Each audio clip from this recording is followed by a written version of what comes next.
welcome to another Tales from a Professional Nerd. My name is BryanCPSteele, and I will be your nerd today and any other day that you watch one of my silly little shows.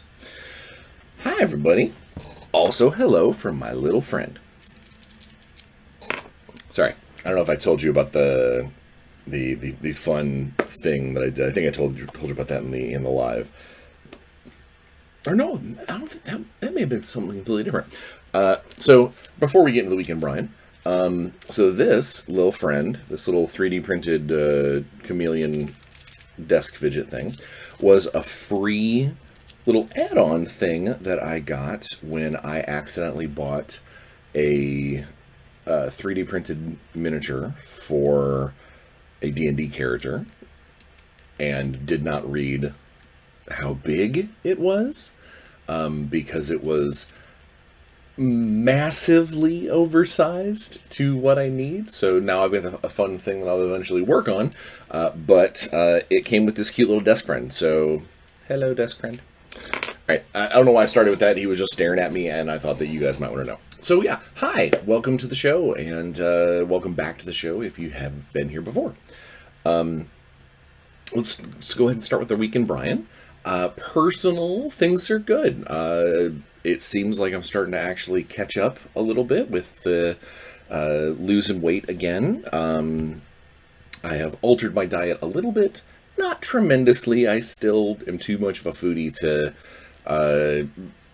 restrict making good food, but I have tried to cut out a few things that I was eating too much of, and definitely portion control has been big for me. But in other news, so this last week, this goes back a minute. I know that I've talked about this before. I have got a somewhat serious aversion to kind of all things medical. I hate going to the dentist. I hate, I don't even like going to the one time that I went and got a pedicure. The entire time my stomach was in knots because someone was poking and prodding, and I like a massage. Massages are okay, I suppose. But yeah, going to the doctor has never been something that I know most people aren't like, yay, doctor, but it messes me up for days beforehand. That morning I am almost inconsolably grumpy. It's bad, and because of that, I often avoid going to see physicians of various kinds until something hurts real bad, or I can't not, or my insurance requires it.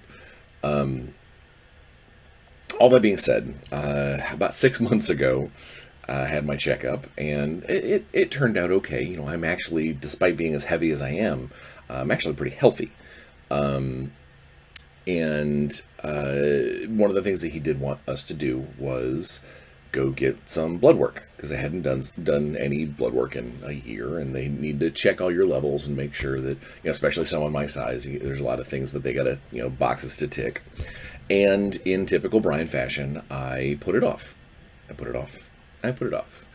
And I ignored it. And no matter how many times Natalie would bring it up that but by the way, we still gotta go get that taken care of. I'm like, oh yeah, I'm just too busy.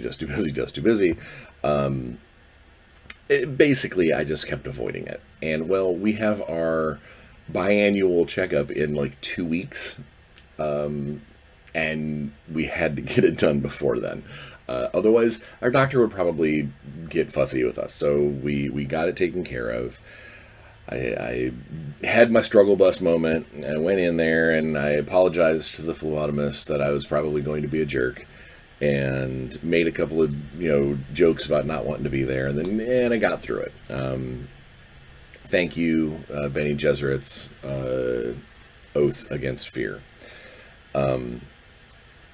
And got through it. Well, then just yesterday, I got the phone call from the lab work folks letting me know that my numbers look good. I apparently was a little dehydrated. So the thing that checks your liver function, it's not worrisome by any stretch of the imagination, but they were like, we think that you need to drink a lot more water. It's like, okay, I drink a lot of water, but I definitely think that night/morning I did not, so it does not surprise me. My cholesterol intake is a little elevated. Nothing to worry about, but a little elevated. Something to just keep in mind. So more things like, eggs and veggies versus bags of chips filled with sodium. Again, things I should probably be doing anyway.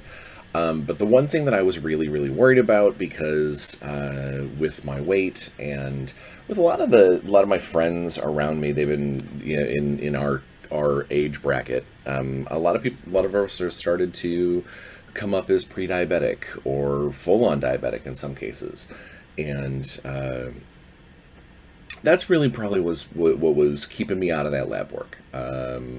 I know, you can't fix it if you don't know, and doesn't make it go away. Ignorance is not bliss, and all of those things. I am aware, but it was probably what was scaring me the most. And the good news, the good news is that my A1Cs, the sugar that they check for diabetics, was absolutely on the low end of normal.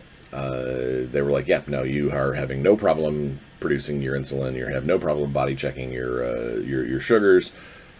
You're good to go."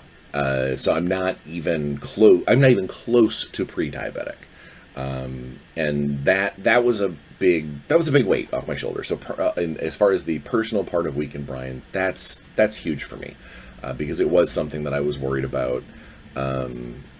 There's not a lot of it in my family, but there's been a little bit, and with it popping up so much amongst my friends, and a lot of us live a very similar lifestyle, I was concerned, but that's good news. And yes, everyone out there going, "Well, Bryan, you wouldn't know those news if you didn't go to the doctor and take care of these things." I know, and thank you for caring about me, and thank you for reminding me that, yes, there is a reason to do these things. But let's move on. Hobbies. Actually, I've gotten a decent amount of hobby stuff done. I started work on the one-of-a-kind, unique, partial sculpt and paint version of Nuggle Honey's Banes for all of my Amerian adventures where they are necessary. Where models are necessary, and that actually stemmed from when we were at Origins. Devin, Tome Keeper Devin over at Six Sides, when we were getting our model or getting everything set up to play on stage, he was going to have this cool rig set up where, like, there's a map, and they were showing a top down of the map. So we had minis, and I don't know if we actually ever used them because I was looking at the audience and not at the stage map or the screen behind us. But during that process, he had asked, he was like, "Hey, did we ever get a mini for Nuggle?" And I was like, "No, I haven't." And he's like, "All right, cool, this will be a good stand-in." Well, one of the things I wanted to do is get something for, kind of a thank you to my friends over at Lindbander and Six Sides. I wanted to get a Nuggle model made. And to say that it's difficult to find a not fully enraged werebear model that also has a gnome work robotic arm,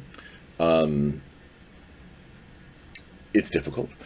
So I found a close proximity, or a close proxy to it, and then I'm doing some cutting and slashing and resculpting to give him the arm and the sword and the things that he needs. And then I'm going to paint him, and hopefully I will have that done by Gen Con to bring it with and show and give that to Devin and be like, haha, here's Nuggle for the next time.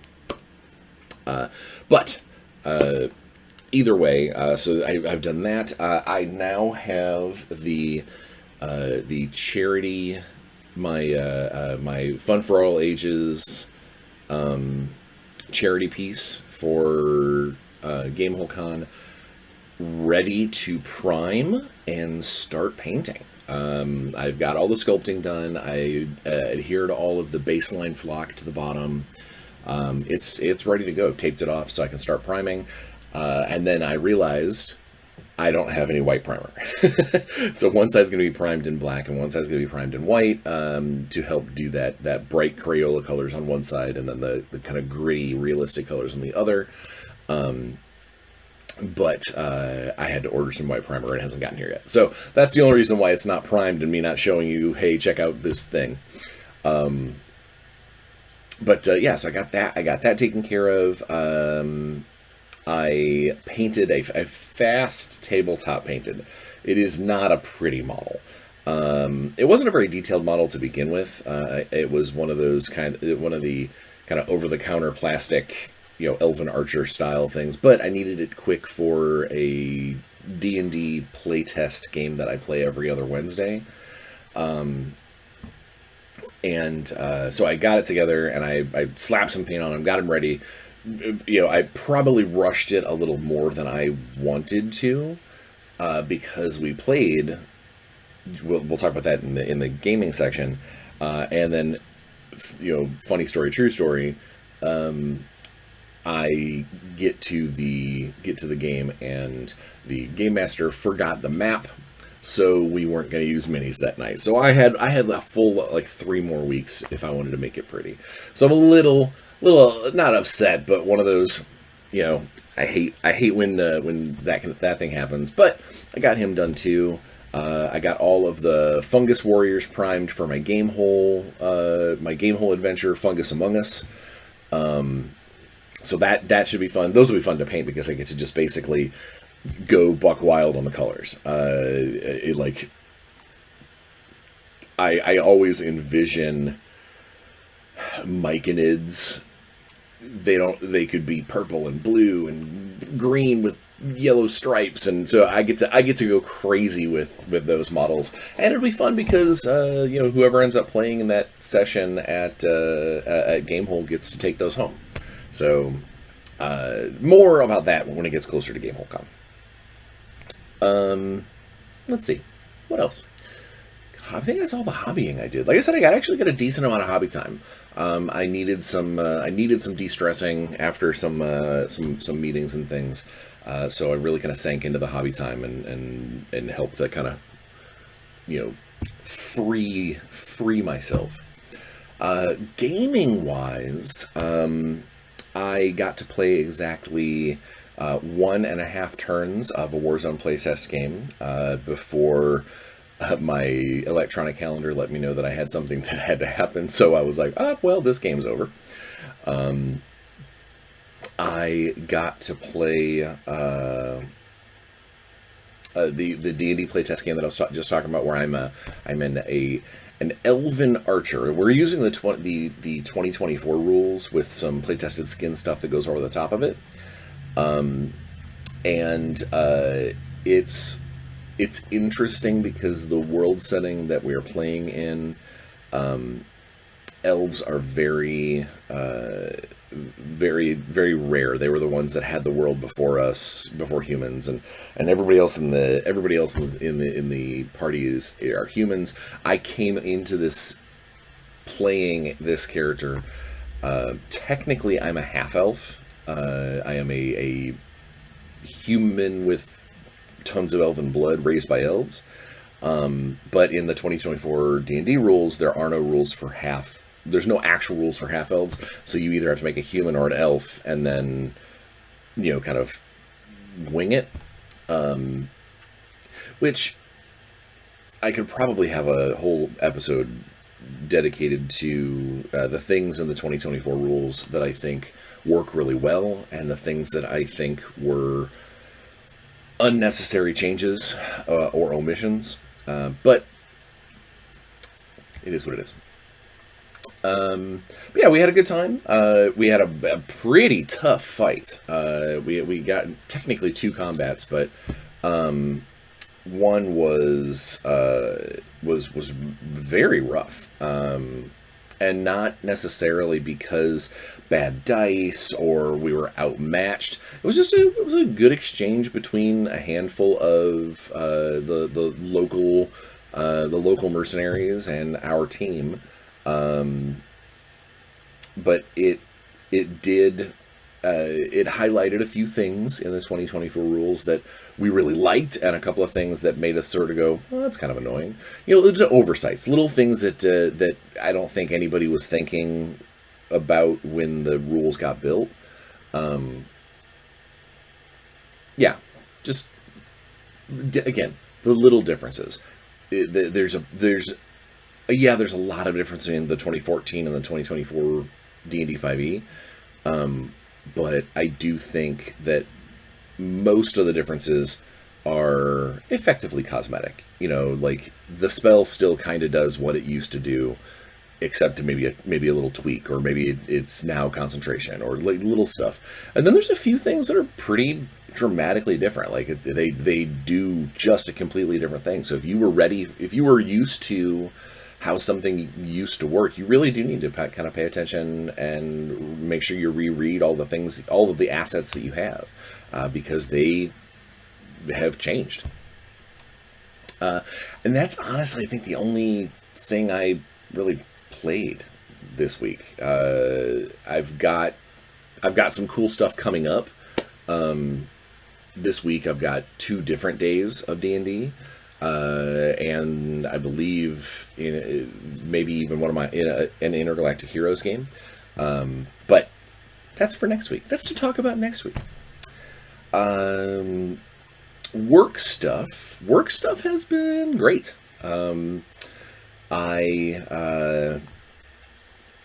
Over at Evil Genius, I am now very focused on Intergalactic Heroes. I mean, I always have been, but like now it's really getting my laser focus. We released my rules for dinosaurs and prehistoric stuff on Sidekick, but now I'm freed up to focus on what we plan to do with Intergalactic Heroes, and it's big. Dave, the CEO over at Evil Genius, is really putting a lot of his eggs in the Intergalactic Heroes carton. We are really gonna be pushing that game as a one of the pillars of the company, and it's very flattering. It's very flattering that our baby is going to be this big focus for a while. But it does mean that there is a lot of things that need to get tweaked and changed and altered. Not so much with rules, you know, for the people who've been following the IGH beta manuscript. You're not really going to notice any differences, not any major differences anyway. But you will, you know, some of the order of the book got moved around, and some things got redefined and clarified, and how we're putting together the Game Master's Guide is going to be a little different, and a string of additional products have already been planned. Like it's like I said, Dave is really seemingly very happy with how IGH is progressing and how the initial manuscript is coming together. To the point where it's becoming kind of a big focus of the different projects that we're going to be doing. Obviously, we're still going to be doing a bunch of Evil Day Heroes, everyday hero stuff as well, particularly through Sidekick and the Organized Play Ego program. But yeah, it's kind of cool to see that, you know, now that we've gotten through some of the other stuff that was sort of still lingering. Now that some of those things are getting put to bed, that IGH is getting kind of the spotlight for a little bit. So I can't wait to tell you more about what's being planned for that. I can't at all, but there are some very, very cool things being put together for that project. One of which, if everything comes together, will be a first in my career, which is saying a lot. The guys over at Point One Games, the World of Drashar, They are going to be running a bunch of demo playtest games at Gen Con, which is awesome. I love to see that Nathan and the guys are going to get some cool feedback from outsiders, because a lot of his playtesters are friends. And I've mentioned it before that while playtesting with friends is awesome, there is always a little bit of a slight sheen of, are you trying to spare my feelings because we're friends? So yeah, I'm looking forward to hearing how all of that goes. Plus, I can't wait here in the next couple weeks. I'm finishing up an adventure for his quick start in that world, which again, I really enjoy the world that he has created, and that I've had a chance to put my fingers on a little bit. But just being a part of the creation of a friend's project from the ground forward is very cool. I'm very happy with that. Still work is ongoing with the Monster Trainer's Handbook. I have a ton of stuff to do for that this month, because I want to be able to get that done by the time that we go to Gen Con. That's the goal anyway. So I've got probably some long nights ahead of me, long and hopefully fruitful nights. But that's a lot of fun. I still have a lot of fun in that world. My next big project for them, my next big like chunk of that book, is I get to make a bunch of spells, like Wildkin related spells, and I've already thought of a couple that will be neat. There'll be a few that will just make sense. Like, oh, okay, that's just a different version of this spell, but it's focused more on this world. But I do know that there's a couple of them that I cannot wait to get onto the page. Let's see, what else? Still working on the Shadowrun novel. Paused a little bit on it because of all this other work that kind of has real fast deadlines. But I'm eager to get back to it because those stories are a lot of fun to tell. The Xenogenesis campaign and solo rules, we've gone through the first rendition of the campaign rules. They needed some tweaking and some changing, as they always do. So that's what I'm doing that right now. And then on top of all of that, I have this very cool project with the people over at Infinite Stories, which has not launched yet. You can go to their website and go to their landing page to sign up. In fact, I think I'll put the preview landing page sign up in the description of the video, so you can go check it out. When that goes live, expect me to give the majority of an episode to it, because I think that it's a very cool project. Not to mention because I'm adding to it, but just like as a project, it's a very cool thing that Chris is doing over there. And then last but definitely not least, the folks over at Warzone. My Warzone work, I actually have a little bit of fiction that I'm working on to kind of head up a release for later this year. So I'm excited to get that finished too. I mean, it's a couple thousand words, but it's something that has not been done before. We'll leave that at that. Yeah, I think that's pretty much it.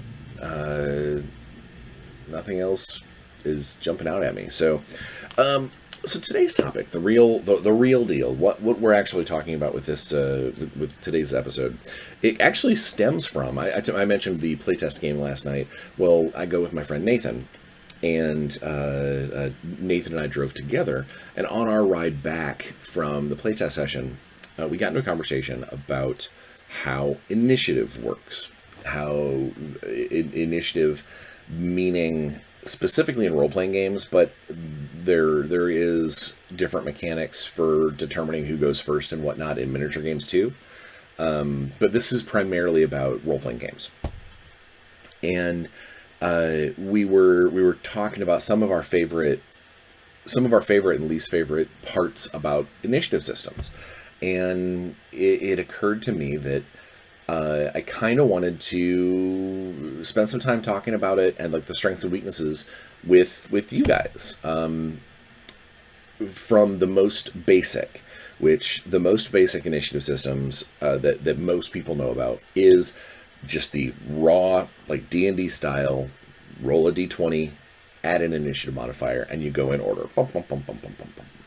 It is the easiest, I would say, to have some variation, and then as a nice baseline, one of the things that we were talking about is that we don't necessarily care for is the static initiative, where it's once you've rolled it, that is the initiative from the beginning of the combat to the end, unless you do something specific to change it. And while it is extra dice rolling and extra bookkeeping, the whole conversation started because we started saying, well, one of the ways that we can make initiative more exciting is re-roll it at the end of every round. Yeah, it's an extra step. Yeah, it's extra dice rolls. But it can keep players on their toes. It means that you don't always know that, oh, well, the chieftain goes after me, who goes after the healer. So I know that the healer will always be able to give me hit points before I go and attack the chieftain before he gets a chance to swing back. And that kind of rote, that kind of dun dun dun dun dun is what makes a lot of times what makes combats in role-playing games sometimes feel monotonous, because there is no change. It is that same, giant to bad guy to good guy to healer to thing to giant to bad guy to good. Yeah. So, and so we were like, well, re-rolling means you don't get to know, whether or not you're going to get to go first, last, second. And it also allows for faster characters to shine. Characters that have devoted some of their game assets, their resources, their abilities into things that enhance initiative. It allows them to shine a little bit for the things that they've purchased, the stuff that they've added to their character sheet to do so. And that's cool. It also allows for extra gamification. So if you've got things like a spell that makes you move faster, oh cool, it allows you to go at the top of the order or add 5 to your initiative immediately. It creates a gamified resource that can be modified, used, another currency, if you will, in combat. And then we started talking about where that conversation came from. Is we were like, well, then there's other game systems that do things like is it Savage Worlds? I can't remember if it was Savage Worlds or if it was the original Deadlands, but they just used a deck of cards. There's no modifiers. I mean, you might have some modifiers that allow you to like draw more cards or things like that, and then take your best or whatnot. But collectively, you're just drawing cards, and then it goes off of the numbers on the cards, with tiebreakers going to the suits. And that's far more random. It's far less reliant on the characters themselves, but it does mean that it's a almost like a game within a game. You've got this additional process, and your place in initiative can be, every round. Everybody draws 2 new cards, or draw a card, or maybe at the beginning of the round, if you do a different deck system, you could do, everybody draws 4 cards. The first 4 rounds of a combat, you draw your 4 cards, and when it goes, in order, you play one of the cards out of your hand to determine how fast you go in that particular round. Everybody keeps their cards secret.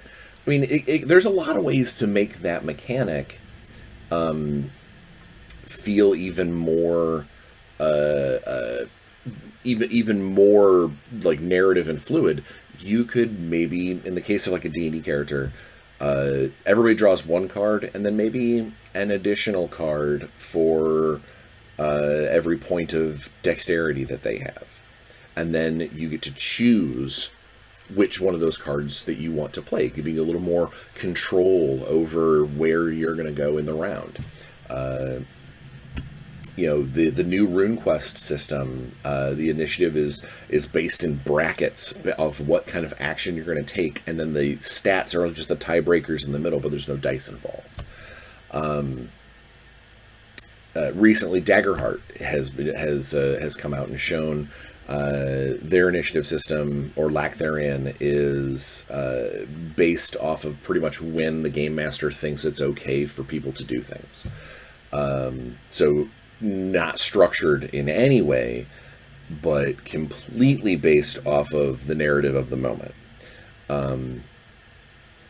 There's dice pool systems like the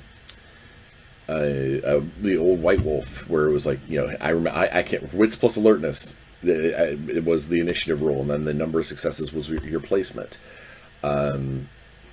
Shadowrun has a blanket initiative system, but then your initiative number is changed based off of when you take reactions, or if you how many big actions you're going to take. It modifies your initiative score. I mean, there's so many different ways to do it. And our conversation, we were talking about, I played in a one-shot game back in the day where the game master had the heroes roll initiative. So the heroes roll their initiative, and then the actual combat was fastest hero goes. One of the bad guys goes. Next fastest hero goes. One of the bad guys go. And it just basically went back and forth in order to create a feel of a constantly moving, churning, combat. There's always stuff going on, and that includes both sides. Whether or not these bad guys, we'll say goblins in this case, these goblins, whether or not they've got huge initiative bonuses was irrelevant. There's still going to be some push and pull in the narrative of the combat no matter what. And then that was kind of cool, because it did mean that there was no way for us to, other than like the ambush round, there was no way to be like, all right, we topped out the chart, so we're just going to clean house, or that's the big guy. All right, all 5 of us are going to hit the big guy at once and just get rid of him so we don't have to deal with the things that he can do. Instead, it was one guy gets to go at somebody, and then now the GM chooses somebody out of the bad guy's team, out of the antagonists. And in the case of, let's say that there is one target and everybody's like, all right, hit the big guy first, he's going to at least get 1 round worth of activity out of this character who was built into the encounter. And it worked out really well. It was neat. I really enjoyed how that worked until toward the end, a little further toward the end of combats, because as the good guys as the heroes eliminated the antagonists, it meant that there were fewer of those guys to go. And so if there were 5 heroes and it started out with 5 antagonists, it was good guy, antagonist, good guy, antagonist, good guy, antagonist, good guy, antagonist, good guy, antagonist. And then, let's say, 2 antagonists go away. It was good guy, antagonist, good guy, antagonist, good guy, antagonist, good guy, good guy. And then what that did is it meant the end of those rounds was very hero heavy. At first, I was like, well, that's kind of unfair to the bad guys. But then it occurred to me that that actually works, because in many D&D combats, in a lot of D&D combats, it really becomes kind of a slog at the end of a combat, because it's just, all right, I swing, you take damage, you swing, it goes back and forth. And if you can make it so it's a faster end of turn, go go go go go go go go go, it allows for to feel if most of the bad guys, if most of the antagonists have been defeated, the heroes are going to start to overwhelm them. And I actually think that narratively does. At the time, it felt weird, but now looking back on it and looking at it from a designer's mind, I actually think that kind of works. And I think I may try that initiative system more in in some of my own games, just to give it a try, just to see if that works, because it also allows for the fast character to shine amongst the other characters, but it doesn't mean that my antagonists are just going to get just stomped out of the gate because they happen to be a little slower on the uptake than the entire hero team. So I think that it does make things, I don't think more challenging, because it's still all the same numbers, but it makes things more fluid and more of a and less of a one-sided thing for the heroes to go faster and hit harder. And also it means that the heroes, their dice rolls are still going to let them go faster than the majority of the antagonists, but the antagonists will get a couple of pokes in there. And for the purposes of those DMs out there, those game masters out there that are like, ugh, I hate rolling 400 initiatives, you don't have to roll any initiatives at all for your bad guys. You just have a pool of bad guys, and you've just got to keep track of how many have fought, how many have attacked, how many have done their actions the whole round. Where it does get sticky is if you do a truly large number of antagonists, like just a gang of goblins. So it's still those five heroes, but then you've got 20 goblins in a room. You're not going to go hero, one goblin, hero, one goblin, hero, one goblin. You're going to go hero, 4 goblins, hero, 4 goblins. You're going to treat them in small packs, because otherwise you'll end up having that last chunk of the round is going to be 15 goblins going, and it's just going to be you as a DM rolling dice behind your screen. You take damage, you take damage, you take damage. Well, you missed. And I think that doing it in groups, doing them in clumps, you're rolling the same number of dice, kinda, but it also gives you an opportunity. So let's take that exact scenario, 5 versus 20. So now these are now 4 goblin packs. So what I do, hero, these 4 goblins, maybe only 2 of them are going to attack. The other 2 are going to give the help action on those attacks to give those first 2 advantage. So instead of having 20 attacks, you're only getting 10, but they're going to be at advantage and more likely to be dangerous to these 5 heroes. And then obviously as they start to get whittled down, you work out the numbers again. There is a little more math involved, but I think that's a cool initiative concept. The way that Nathan does initiative, specifically in point 1 right now in the playtest, is everybody rolls their initiative, keeps it secret, and then the game master does a countdown. So you never quite know when, and you refresh it every round.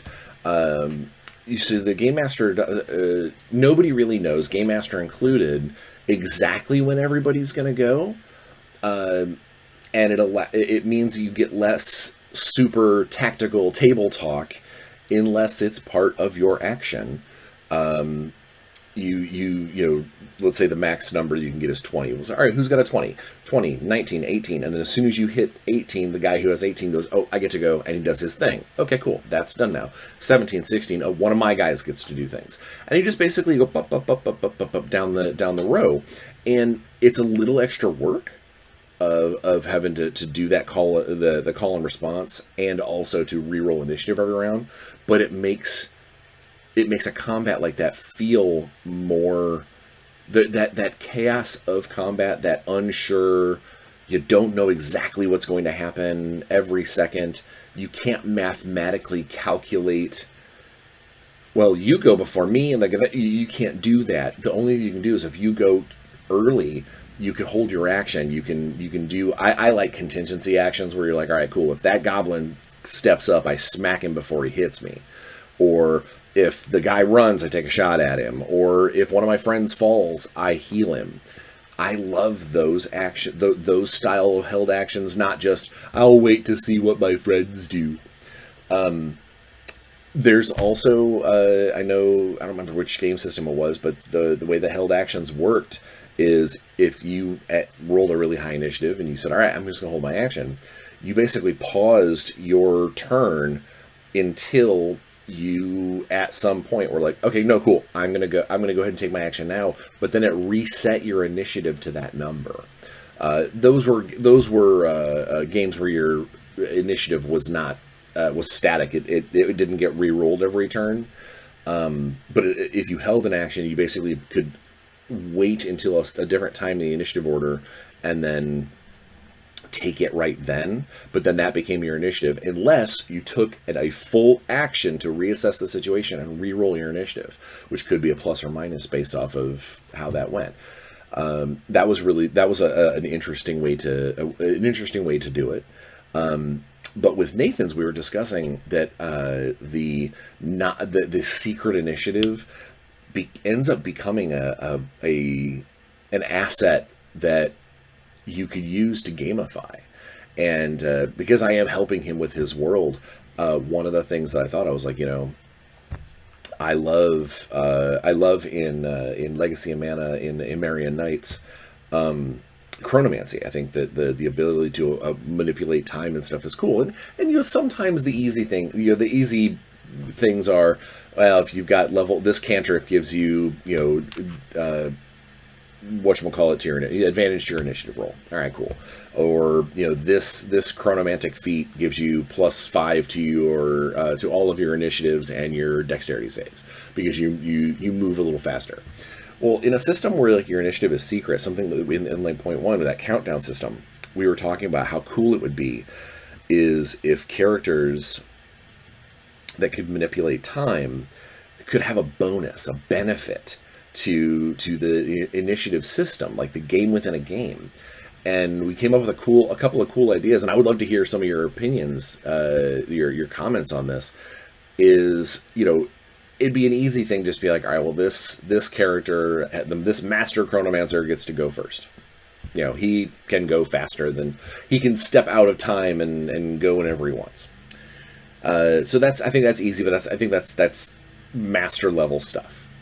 One of the things that I said that would be cool is basically because they see things slower, or maybe in the case of like maybe someone who sees glimpses of the future, that they every round after everyone else rolls initiative, you don't roll initiative.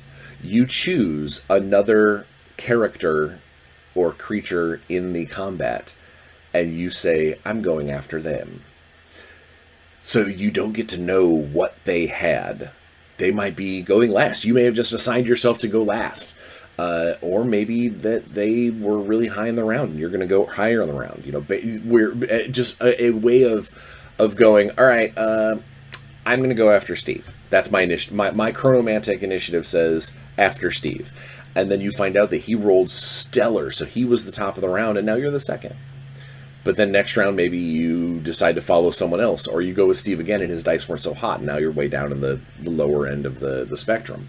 I thought that was a neat thing to do of people who meddle with time and even to a certain degree like super speed. And then also, again, this is a little bit more bookkeeping because it means that the game master has to kind of write things down, but it might be cool for somebody who has the ability to manipulate speed and time and the initiative system is, I cast this spell, I get to know what all the antagonists, what they all rolled for their initiative. might not be something that you can necessarily like communicate to the rest of the team, or maybe when your action goes, you go, guys, the bulldog, the bulldog's gonna go first. Like take a few seconds to kind of point out what's going on because you've seen through time. There's just lots of little things when something that is normally just a d20 roll and it puts you into a ladder and you stay in that ladder from turn to turn to turn. If you put a little more thought into it and you put a little more effort into making it fluid, making it a subsystem, making it a game asset and resource, you can gamify it even further, make it a commodity, make it a source of a bunch of different feats, a bunch of different spells, just really cool stuff. And something as simple as an initiative system, that's the topic of this game. Something as seemingly basic as an initiative system really is an important aspect, because that's how every combat begins. How many times t-shirts, things, roll for initiative, like it's really a pillar of a lot of role-playing game systems, is how you determine how, when, and how things happen during a hectic part of combat, part of the game. And there's merits to doing it the super simple way, and I think that there's even more merits for doing things with higher, crunchier rule sets that allow you to manipulate the system and gamify it further. And for some, I think that there's definitely an audience for the good guys go first, the bad guys go second, doesn't matter, or the haphazard, you go when it makes sense for you to go initiative systems that are out there. And I mean, there's something for everybody, obviously. But I do think that if you're a budding game designer, or if you're thinking about putting a skin over 5e, or maybe some house rules, think of some of the things that we talked about today. Some of the different initiative modifiers and systems and subsystems. Maybe even if you're thinking about doing, coming up with your own game system, feel free to look at what we did here. It is a designer's job to try and make the game fun and fair in hopefully equal portions. And I think that the initiative system of a role-playing game is one of the kind of hidden gems, a way for the game master and the players to immerse themselves into something a little more narratively, using the stats on the page, using their dice rolls, using their deck of cards, whatever, in various ways to enhance a combat and make it maybe more challenging, maybe more narrative, maybe more fluid, or the opposite. Maybe combat's not really something that you care about, but it is a necessity in a lot of role-playing games, so you go with the absolute most simple version of either the d20, add a modifier, or I've seen some games where it's just like, nope, the heroes all go first, the bad guys go after. I don't want to be like it's your table, your call, but when it comes to the different systems, I think, take a second to look at how they treat initiative. And how at your game table, if you wanted to add a house rule here or a slight adjustment, give something a try. Just see what happens. And I think that could be pretty cool. I think that is about all I can pontificate on initiative and initiative systems for now. I'm going to have a pretty interesting episode for next week. We'll talk about that later. Until then, please be safe. Get your shots, wear your mask, go to the doctor, do the things you have to do. there's a lot of badness and misinformation and evil out in the world right now, and try not to be part of that. Just try and make every room a little happier than when you got there, and I think that things will turn out okay. Until next week, where we'll be talking about cool stuff, hopefully. Be safe, have fun, play some games, because you know I will. Bye, guys.